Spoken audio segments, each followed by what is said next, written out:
yang posisi paling dekatnya hamba itu ketika melaksanakan sholat, dan di dalam sholat itu ada sujud. Ada sujud yang merupakan posisi yang paling tingginya seorang hamba di hadapan Allah Subhanahu wa Ta'ala ketika meletakkan keningnya tanah, tanda menghambakan diri kepada Allah Subhanahu wa Ta'ala.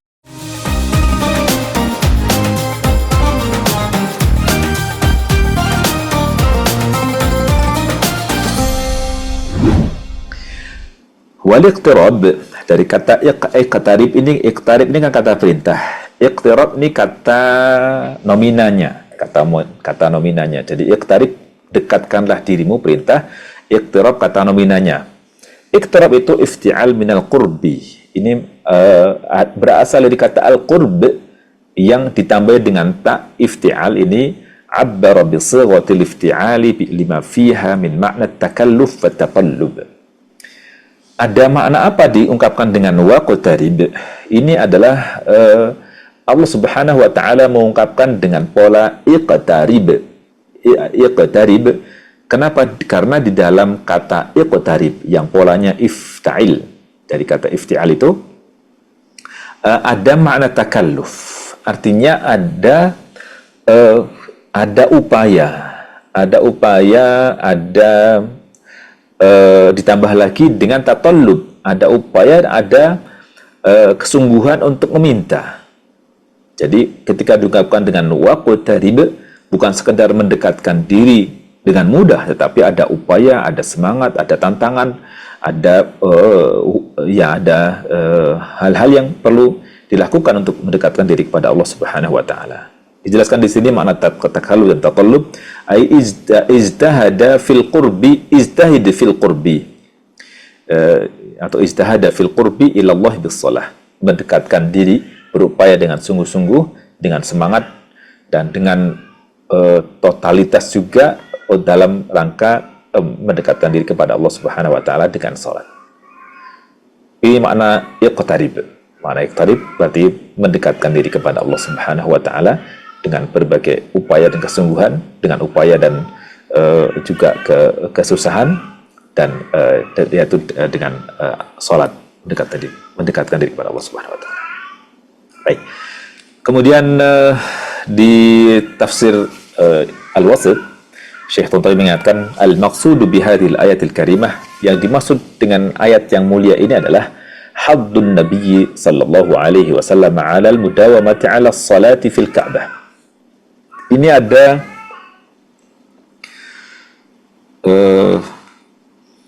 motivasi dan anjuran juga mendorong Rasulullah sallallahu alaihi wasallam untuk tetap melaksanakan salat di depan Ka'bah. Begitu juga wa adamul balah bi nahyin nahina an dzalik, dan juga tidak perlu mempedulikan apa yang dilarang oleh orang-orang yang melarang beliau untuk melaksanakan salat itu. Fa innahum ahqar min ay yaf'alu syai'an. Mereka itu manusia-manusia rendahan yang tidak bisa berbuat apa-apa. Demikian Syekh Tontowi mengingatkan, kita menyebutkan di surah di tafsir Al-Wasit beliau. Baik. Kemudian berkaitan dengan sujud tadi dan juga mengisinya dengan doa, Abu Hurairah radhiyallahu anhu meriwayatkan anna Rasulullah sallallahu alaihi wasallam qala, bahwa Rasulullah sallallahu alaihi wasallam pernah bersabda, aqrabu ma yakunul 'abdu min rabbih fa huwa sajid fa akthiru du'a. Adalah posisi paling dekatnya seorang hamba kepada Allah Subhanahu wa Ta'ala itu adalah di saat ia dalam kondisi sujud, wa huwa sajid fa akthiru du'a, maka perbanyaklah dengan berdoa dalam sujud itu. Jadi hendaknya kita bisa memanfaatkan momen bersujud itu. Dari sisi yang lain juga mungkin ada menjaga bagaimana keseimbangan tubuh kita, menjaga bagaimana aliran darah kita sampai ke otak kita dan lain sebagainya. Di sisi yang lain, disitulah momen di mana doa itu mustajab. Maka mengikuti apa yang dianjurkan oleh Rasulullah SAW untuk buat banyak dalam sujud-sujudan dengan berbagai doa.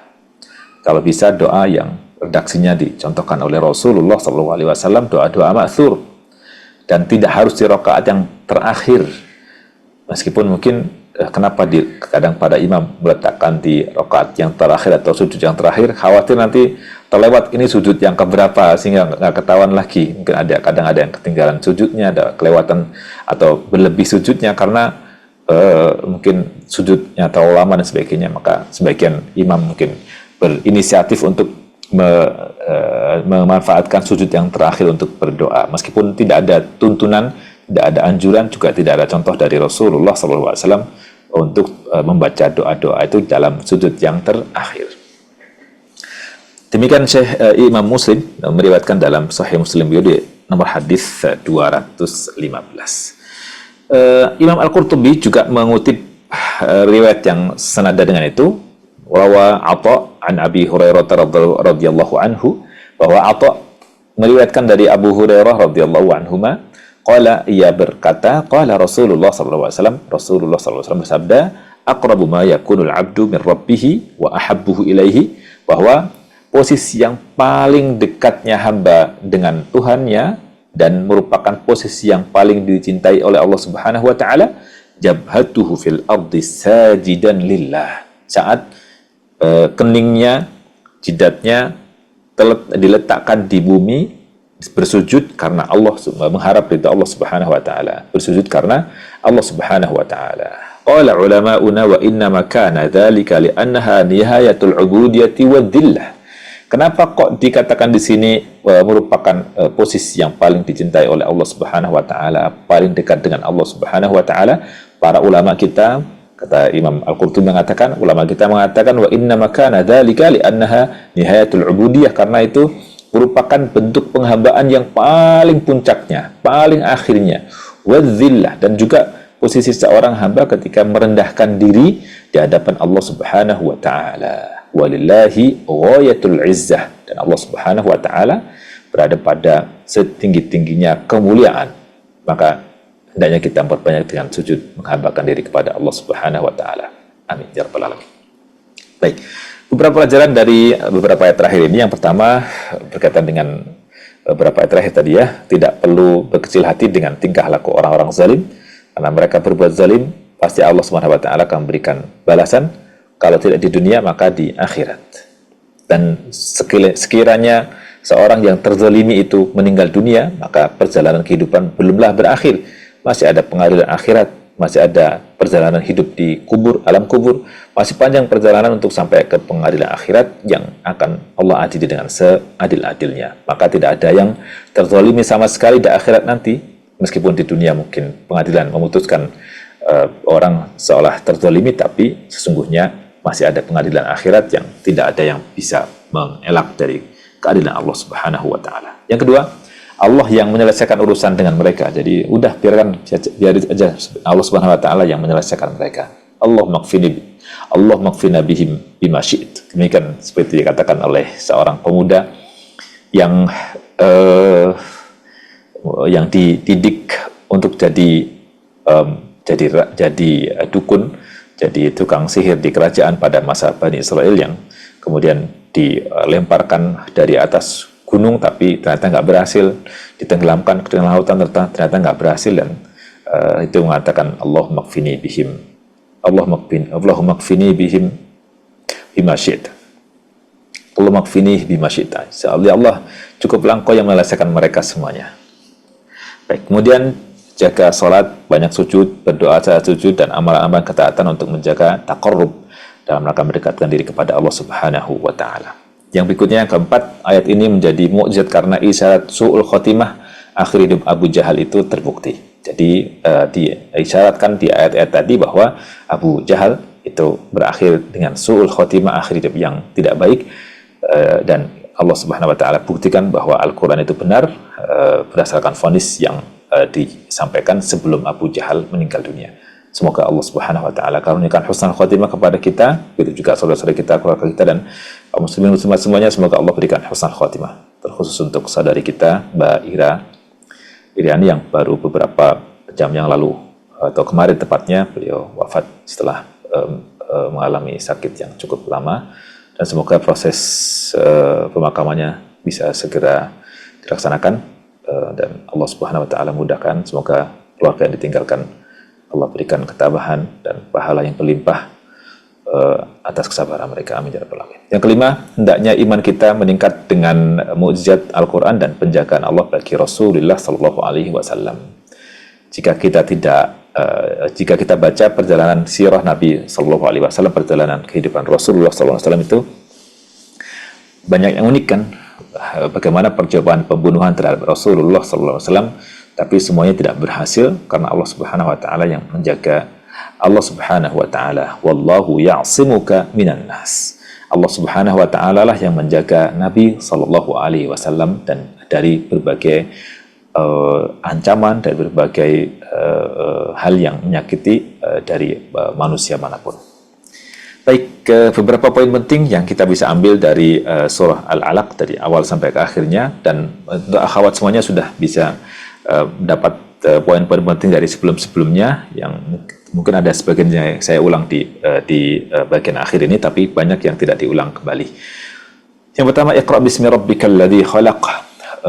Di antara yang harus kita tanamkan pada diri kita adalah bagaimana hendaknya kita mempelajari sirah Nabi Sallallahu Alaihi Wasallam, belajar bagaimana perjalanan kehidupan Rasulullah Sallallahu Alaihi Wasallam, bagaimana sifat-sifat Nabi Sallallahu Alaihi Wasallam, baik sifat khuluqiyah ataupun khalqiyah, baik sifat akhlaknya Nabi Sallallahu Alaihi Wasallam dalam keseharian ataupun juga sifat-sifat fisik Rasulullah Sallallahu Alaihi Wasallam, yang sepertinya kita di sini banyak alfanya, kita kayaknya banyak kekurangan untuk mengenal Nabi Sallallahu Alaihi Wasallam. Yang kita kenal paling nama Nabi siapa, nama bapaknya siapa, nama ibunya siapa, lahir tanggal berapa, bulan apa, dan wafat tanggal sekian, bulan sekian, dan sebagainya. Tapi tidak mengenal detail perjalanan kehidupan Rasulullah Sallallahu Alaihi Wasallam. Maka ayat-ayat ini mengingatkan kita semuanya ketika diminta untuk Iqra, maka diantara yang harus kita baca adalah perjalanan Nabi Sallallahu Alaihi Wasallam dan hadis-hadis Nabi Sallallahu Alaihi Wasallam juga.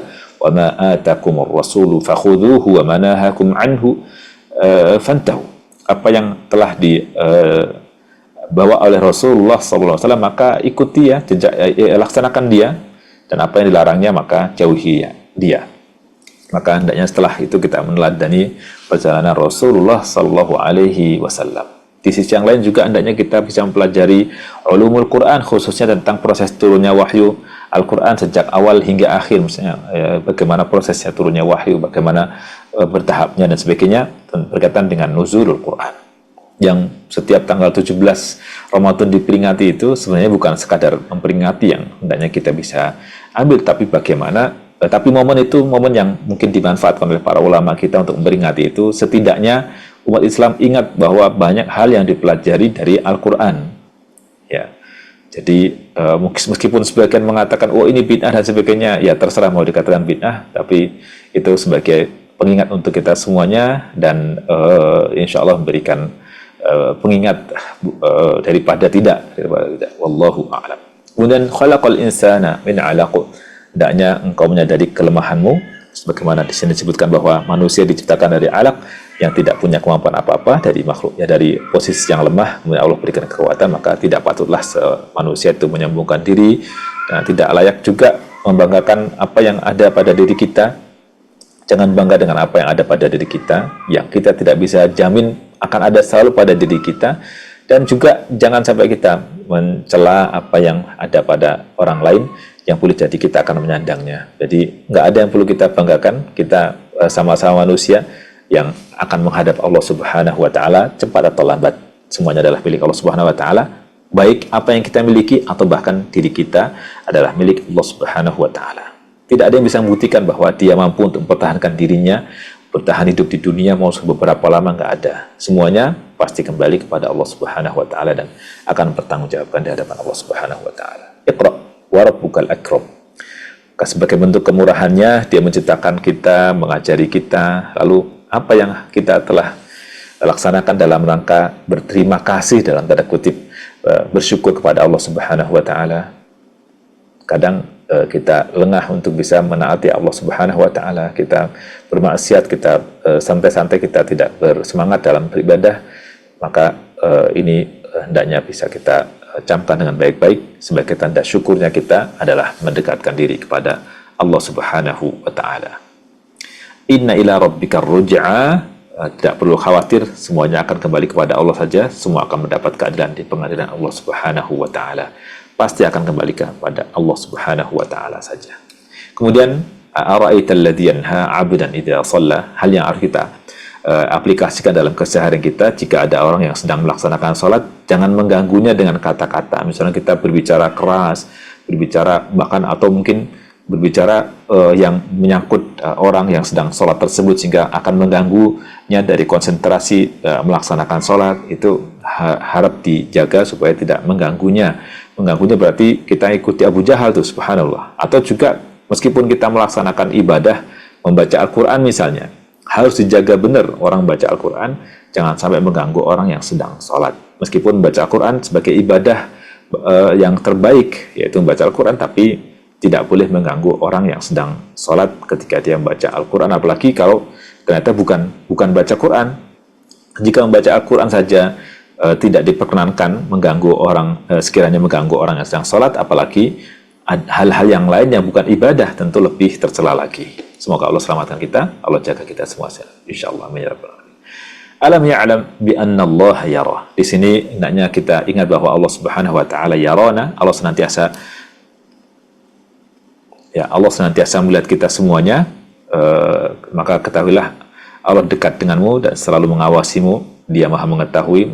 Maka hendaknya kita malu kepada Allah Subhanahu wa taala. Jika kita memahami hal ini, maka tidak ada celah lagi untuk bermaksiat kepada Allah Subhanahu wa taala. Kemudian kalla la tuti'hu wasjud waqtarib, yang terakhir yang membuat kita bisa teguh tetap berada pada hidayah Allah Subhanahu wa taala dan mempertahankan kebenaran adalah ketika atau tidak tunduk kepada apa yang diinginkan oleh orang yang berbuat zalim, adalah ketika kita senantiasa menjaga ibadah salat kita dan memperbanyak taqarrub kepada Allah Subhanahu wa taala dengan berbagai amalan-amalan, ya, baik amalan perkataan ataupun amalan-amalan dalam keseharian, ya, sedekah, ya, dan lain sebagainya. Semoga bermanfaat ini bahasan kita dari surah Al-Alaq. Dan semoga Allah Subhanahu wa taala bukakan ilmu-ilmu yang lebih luas lagi dari surah Al-Alaq ini. Ini baru sebagian kecil dari yang bisa kita ambil pelajaran dari surah Al-Alaq.